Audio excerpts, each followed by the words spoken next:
네, 안녕하십니까. 서순복입니다.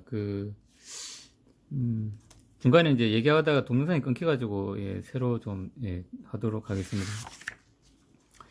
아까 이제 그전 영상에서는 이제 1층과 2층 기판에 대한 얘기를 했고, 그 다음에 이제 지금은 다층 기판에 대해서 얘기를 하고 있습니다. 다층 기판의 설계 목표는 6가지가 있는데, 일단은 이제 항상 이제 신호층하고 그 다음에 신호층이 있으면 이제 플랜을 이렇게 형성해라는 거 하나 하고, 그 다음에 고주파 신호에 이제 리턴 패스를 형성하기 위해서 이제 플랜을 형성하되 서로 가능 가깝게 해가지고 이제 와이어 꼬인 것처럼 이제 리저 와이어 형태가 되게끔 해가지고 리턴 패스가 잘 형성되도록 해라는 거 하나 설명했고,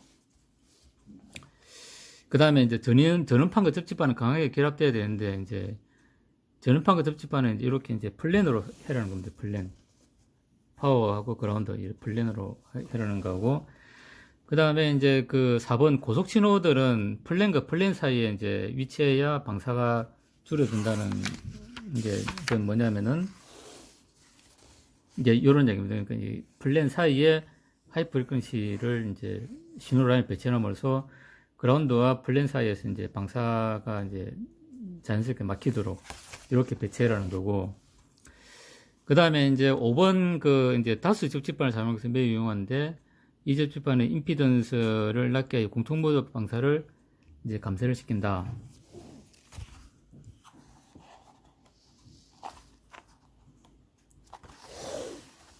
이제 쉽게 얘기해서 이제 이런 거죠. 이제 그러니까 이게 파워하고 그라운드 플랜끼리 이제 붙여놓고 이렇게 하면 이제 고주파의 리턴 패스 형성되고, 그 다음에 이제 고주파는 안에 가운데에 이제 가둬놓음으로 해가지고 방사를 이렇게 이제 막고, 그 다음에 또 다른 전원에 이제 길이는 또 같이 붙여가지고 이제 캡에 의한 이제 노이즈가 바이패스가 되게끔 해놓고, 그러니까 이런 식으로 이제 플랜을 늘리면 늘릴수록 이제 우리가 고주파 EMI를 잡는 데 유리하다는 겁니다. 그러면 이제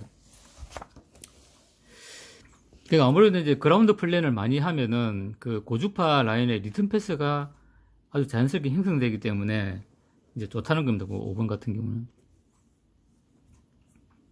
그러니까 이제 4층보다는 8층이 낫고 8층보다는 뭐 10층이 낫고 10층보다는 20층이 낫다. 이제 이런 얘기죠, 이제.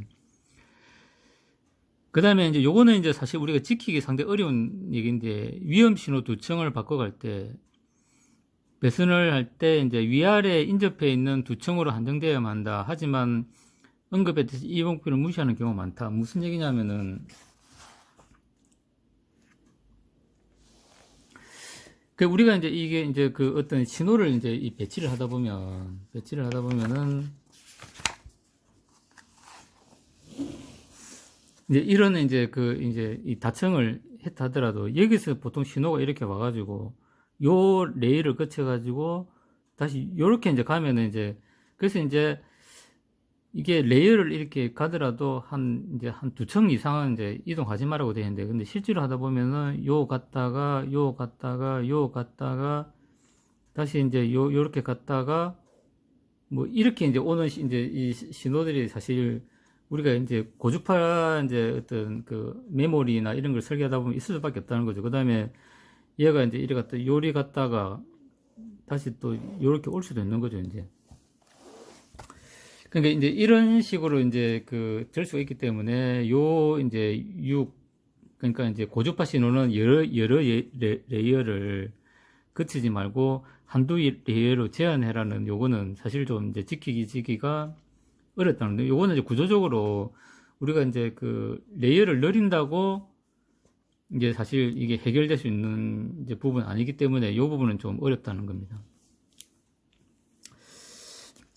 이제 그래서 이제 좀 이제 정리를 해보면은 우리가 이제 1층 기판과 2층 기판은 1층 기판, 2층 기판은 이제 클럭 주파수가 이제 10MHz 이하일 때는 우리가 사용할 수 있는데, 그때 이제 디커플링 캡이나 이런 걸 좀 잘 써야 되고, 그 다음에 이제 클럭 등과 위험 신호는 먼저 이제 루프를 작게 만들어 먼저 이제 배치하고, 그 다음에 접지 구조는 이제 격자 형태로 해라 라는 거 있고, 그 다음에 이제 다층 기판은 이제 여러 가지 우리가 이제 고주파의 리턴 패스를 원활하게 확보함으로써 고주파 이제 AMI 신호를 줄일 수 있다는 게 핵심입니다. 핵심이고. 그래서 이제 신호척은 언제나 바로 이어가도록 고주파 신호라인과 플랜이 이어가도록 이렇게 이제 배치하라는 거고. 그 다음에 하대 이제 이제 거리를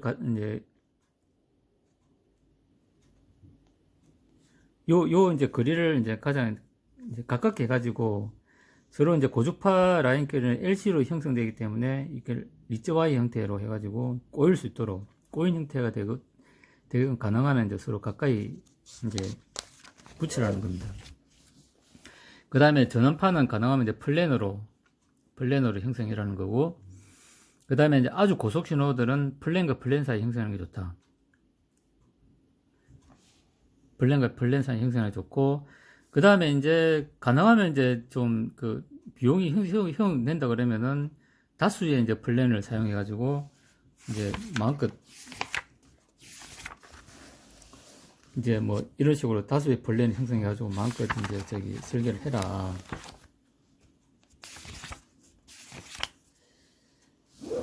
뭐 이제 이런 식으로 하면 이제 좋죠. 이제 해라는 거고. 그 다음에 6번은 지켜지기는 사실 현실적으로 어려운 부분이 있는데, 그 위험 신호, 이제 이 클럭 신호 같은 경우는 두 층을 바꿔가면 배선될 때는, 한 판의 바로 위, 아래 인접해 있는 두 층으로 한정되어야 된다. 그러니까 이제 여러 층을 왔다 갔다 하지 말라는 건데, 이건 현실적으로 좀 지켜지기 어려운 부분이 있다. 뭐, 이제 이렇게 좀 정리를 할 수가 있는 것 같습니다. 그래서 오늘은 이제 1층 기판과 이제 다층 기판의 어떤 설계에서 지켜야 될 사항에 대해서 좀 공부를 해봤습니다. 이제 이상으로 마치겠습니다. 감사합니다.